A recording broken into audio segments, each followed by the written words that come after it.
Hey guys, welcome to this episode of Jake Makes. Today we're going to be...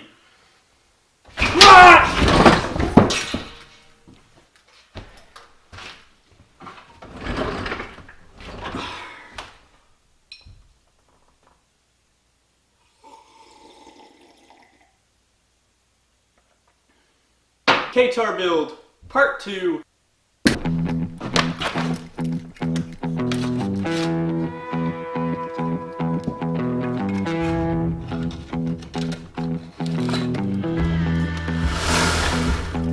Here we go!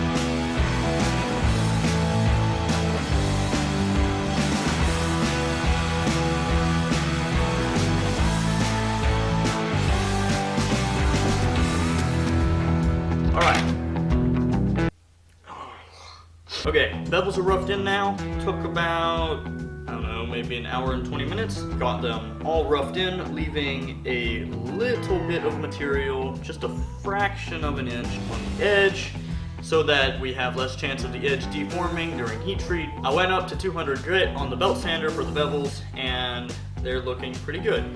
Thing is now, the grind is a little uneven. It's very difficult on that little sander to get an even grind. So, you're probably not going to be able to see on camera, but the grind lines are not completely straight on both sides, as well as the plunge lines here not being even. So now what I'm going to do is clamp it up right here, do some hand sanding and filing to clean up the plunge lines and make the grind lines straight and even and everything look nice. So, back to hand sanding we go.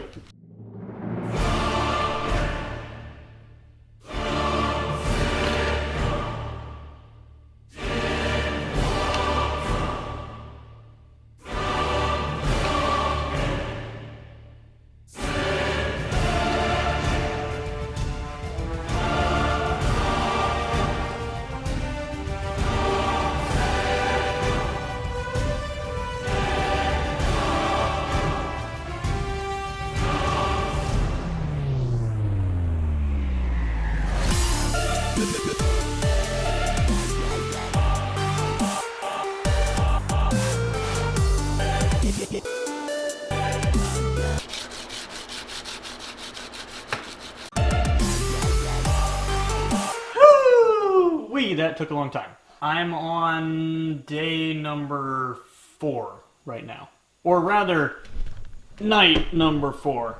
It's another night. Alright, now, for this guitar, I want to try something new that I've never done before.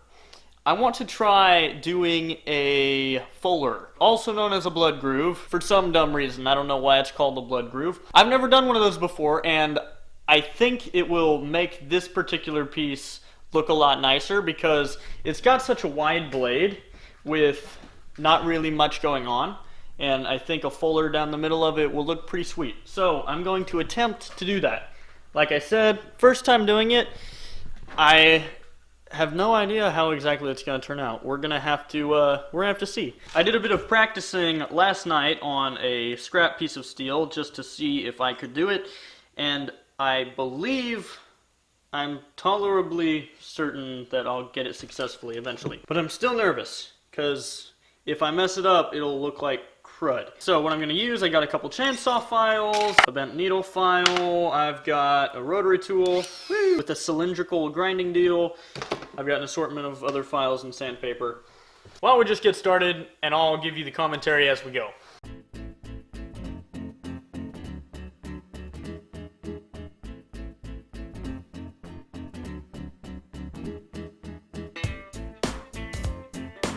Okay, as you see, I've got the blade clamped up with this metal straight edge on it. I'm going to take this punch and scribe the line that I have marked here.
As you can see, I've got the fullers grounded on both sides.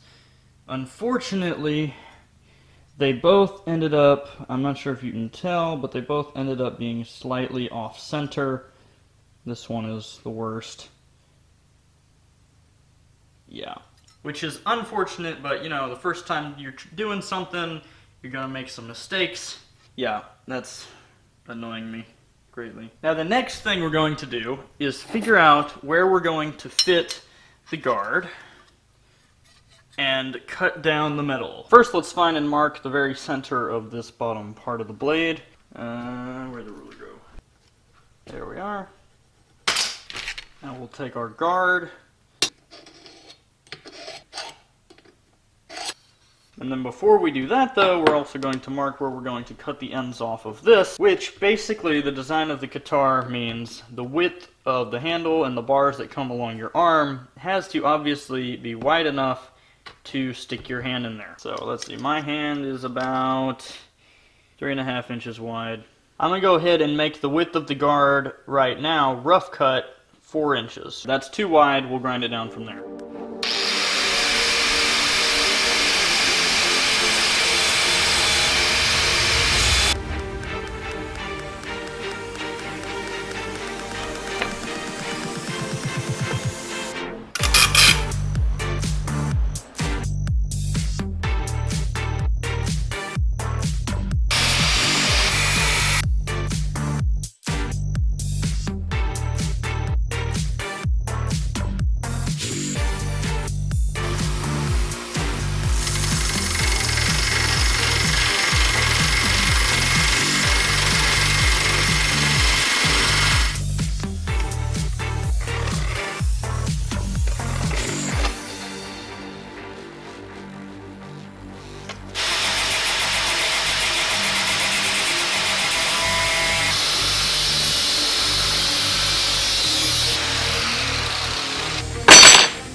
Time to go again with the handle.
as you can see, everything is all welded together and looking ugly as all heck.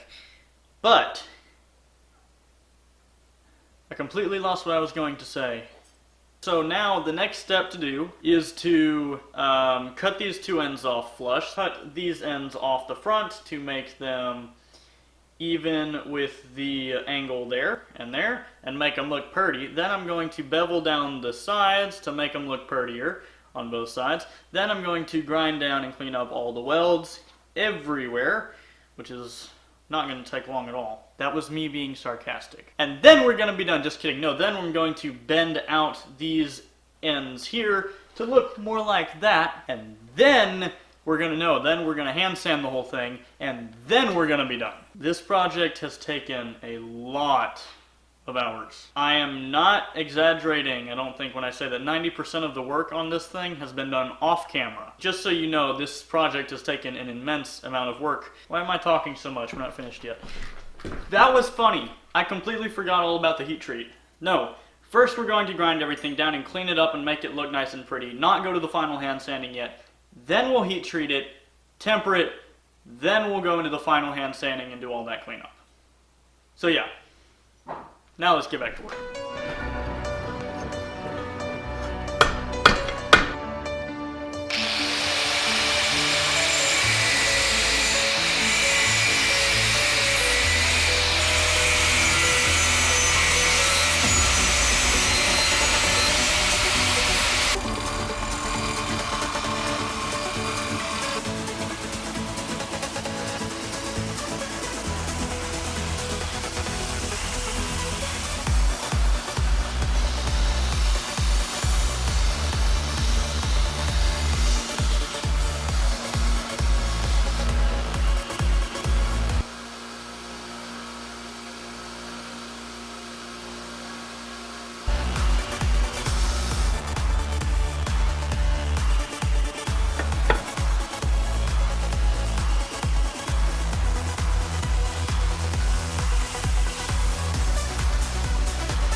With the exception of a little bit more sanding and the heat treat, this thing is done! I'll go ahead and spare you the sanding, so let's go straight into the heat treat.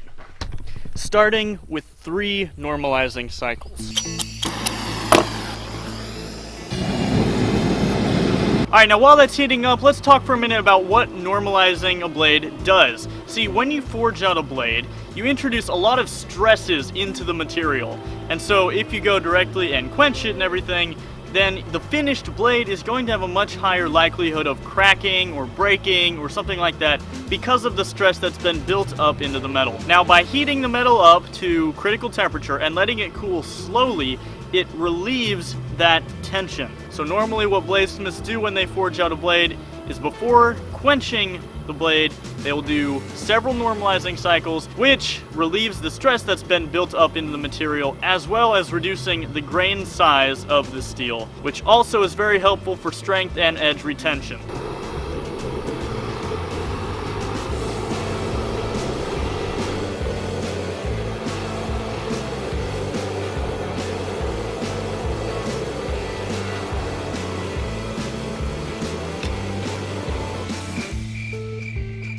Alright, now for the quench.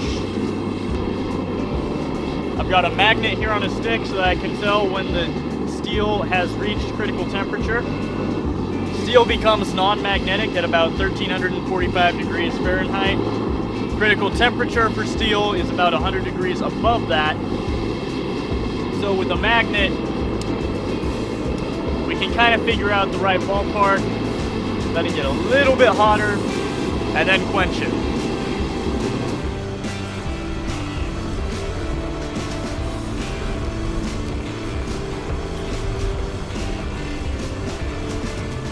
yeah.